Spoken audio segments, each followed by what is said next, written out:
बहुत समय पहले की बात है। एक हरे भरे गांव में, जहां चारों ओर घने जंगल फैले हुए थे, एक मेहनती लोहार रहता था। उसका नाम था महादेव। महादेव का बेटा था आकाश, जो अभी 16 साल का ही था। लेकिन उसकी भुजाओं में गजब की शक्ति थी और दिल में सोने सी पवित्रता। आकाश अपने पिता के साथ लोहार के काम में हाथ बंटाता था। सुबह से शाम तक हथौड़े की खनक और भट्टी की आग उनके जीवन का हिस्सा थी। आकाश भी अपने पिता की तरह एक कुशल लोहार बनना चाहता था, लेकिन उसका मन अक्सर पास के घने महावन में भटक जाता था, जिसके बारे में गांव में कई किंवदंतियां प्रचलित थी। महावन, जैसा कि उसका नाम था, वास्तव में एक विशाल और रहस्यमय जंगल था। गांव वाले कहते थे कि उसके अंदर जंगल की आत्मा रहती है, जो कभी किसी को दिखाई नहीं देती, लेकिन जंगल के हर पेड़, हर पत्ते, हर जीव में उसका वास है। कुछ लोगों का मानना था कि वह आत्मा जंगल की रक्षक है, तो कुछ उसे एक क्रूर देवी मानते थे, जो जंगल में भटकने वालों को निगल जाती है। इन कहानियों ने हमेशा आकाश को मोहित किया था। उसे लगता था कि महावन सिर्फ पेड़ों का समूह नहीं, बल्कि एक जीवित, सांस लेने वाली सत्ता है। एक दिन गांव में सूखा पड़ गया। नदियां सूखने लगी, खेत बंजर होने लगे और पशु भूख से मरने लगे। महादेव और गांव के सभी लोग चिंतित थे। आकाश ने देखा कि उसके पिता का चेहरा सूख गया है और उनकी आंखों में निराशा है। गांव के मुखिया ने घोषणा की कि जो भी महावन से पानी का स्रोत खोज लाएगा, उसे भारी इनाम दिया जाएगा। कई युवा और बहादुर लोग गए, लेकिन कोई वापस नहीं आया। महावन ने उन्हें निगल लिया था, या शायद वे रास्ता भटक गए थे। आकाश ने अपने पिता से कहा, पिताजी, मुझे महावन जाने दीजिए, मैं पानी का स्रोत खोज लाऊंगा। महादेव ने अपने बेटे की ओर देखा। उनकी आंखों में चिंता थी। नहीं बेटा, तुमने उन कहानियों के बारे में सुना है। महावन खतरनाक है। कितने ही लोग गए और कभी नहीं लौटे। लेकिन आकाश दृढ़ था। पिताजी, मैं लोहार हूं। मैंने आग और लोहे से दोस्ती की है। मैं डरने वाला नहीं हूं। अगर मैं कुछ नहीं करूंगा तो हम सब प्यासे मर जाएंगे। महादेव ने अपने बेटे के दृढ़ निश्चय को देखा और भारी मन से उसे जाने की अनुमति दे दी। लेकिन एक शर्त रखी, ध्यान रखना बेटा, कभी भी लालच मत करना और हमेशा सच्चाई के रास्ते पर चलना, और कभी उस आत्मा को उकसाना मत जिसके बारे में हम बात करते हैं। आकाश ने अपनी पीठ पर एक छोटा थैला, जिसमें थोड़ा सूखा भोजन, एक मशाल और एक मजबूत लोहे का कुल्हाड़ा था, लेकर महावन की ओर चल पड़ा। वो जानता था कि ये कोई आसान यात्रा नहीं होगी। जैसे ही वो जंगल के अंदर घुसा, पेड़ों की ऊंची ऊंची शाखाएं सूरज की रोशनी को रोकने लगी, जिससे एक रहस्यमय अंधेरा छा गया। पेड़ों की जड़ें जमीन पर सांपों की तरह फैली हुई थी और हवा में अजीब सी खामोशी थी, जिसे सिर्फ पत्तों की सरसराहट और दूर कहीं किसी अनजाने पक्षी की आवाज तोड़ रही थी। आकाश चलता रहा। दिन ढलता गया। रात हुई तो उसने एक बड़े पेड़ की शाखा पर अपनी मशाल जलाई और उसके नीचे सो गया। अगली सुबह वो फिर चला। धीरे धीरे उसे एहसास हुआ कि वो भटक गया है। जंगल के रास्ते एक जैसे लगने लगे थे और कॉम्पास काम नहीं कर रहा था। वो भूखा और प्यासा होने लगा था। उसकी हिम्मत जवाब देने लगी थी। उसने एक पेड़ के नीचे बैठकर अपनी आखिरी रोटी का टुकड़ा खाया और एक गहरी सांस ली। मुझे उम्मीद नहीं छोड़नी चाहिए, उसने खुद से कहा। तभी उसे दूर से पानी के बहने की हल्की सी आवाज सुनाई दी। उसकी आंखों में उम्मीद की एक चमक उठी। वो आवाज की दिशा में भागने लगा। आवाज तेज होती गई और कुछ ही देर में वो एक छोटे झरने के पास पहुंच गया। झरने का पानी क्रिस्टल सा साफ था और एक छोटी सी झील में गिर रहा था। आकाश ने दौड़कर पानी पिया और उसकी प्यास बुझ गई। उसने अपना चेहरा धोया और एक पल के लिए सारी थकान भूल गया। जब वो पानी पीकर उठा तो उसकी नजर झील के किनारे एक चमकदार पत्थर पर पड़ी। वो कोई साधारण पत्थर नहीं था, वो नीले रंग का था और उसमें से एक अजीब सी रोशनी निकल रही थी। आकाश ने उसे उठाया। जैसे ही उसने पत्थर को छुआ, एक ठंडी लहर उसके शरीर में दौड़ गई। पत्थर उसके हाथ में धड़कने लगा, मानो उसमें जान हो। तभी एक हल्की सी लेकिन गहरी आवाज उसके कानों में गूंजी, तुमने मेरी शांति भंग की है, युवा लोहार। आकाश घबरा गया।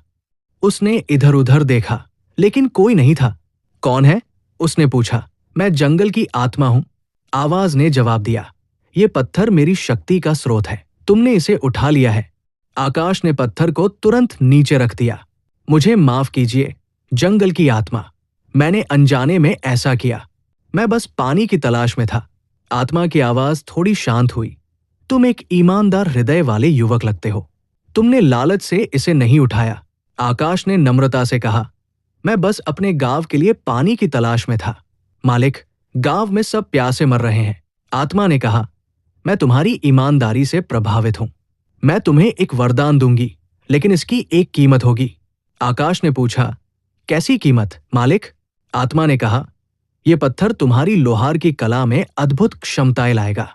तुम जो भी लोहा बनाओगे उसमें जान होगी, उसमें मेरी शक्ति होगी। तुम्हारे हथियार कभी टूटेंगे नहीं और तुम्हारी कला अद्वितीय होगी।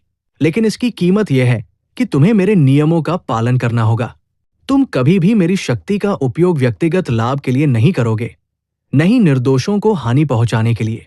और सबसे महत्वपूर्ण, तुम्हें अपने दिल में हमेशा जंगल के लिए सम्मान रखना होगा। आकाश ने तुरंत हामी भर दी।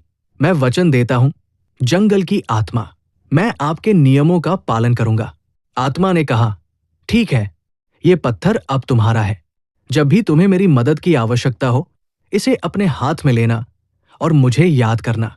लेकिन सावधान रहना, इस शक्ति का दुरुपयोग तुम्हें और तुम्हारे प्रियजनों को भारी पड़ेगा। आकाश ने पत्थर को फिर से उठाया। इस बार वो उसके हाथ में गर्म महसूस हुआ और एक ऊर्जा उसके शरीर में समा गई। उसे लगा जैसे उसकी हड्डियां लोहे की बन गई हों। वो जानता था कि वो अब पहले जैसा आकाश नहीं रहा था। आकाश ने जंगल की आत्मा को धन्यवाद दिया और पानी के स्रोत को याद करते हुए वापस लौटने लगा। उसे रास्ता आसानी से मिल गया, जैसे जंगल खुद उसे रास्ता दिखा रहा हो। कुछ ही घंटों में वो गांव के पास पहुंच गया। गांव वाले उसे देखकर हैरान रह गए। उन्होंने सोचा था कि वह भी महावन में खो गया होगा।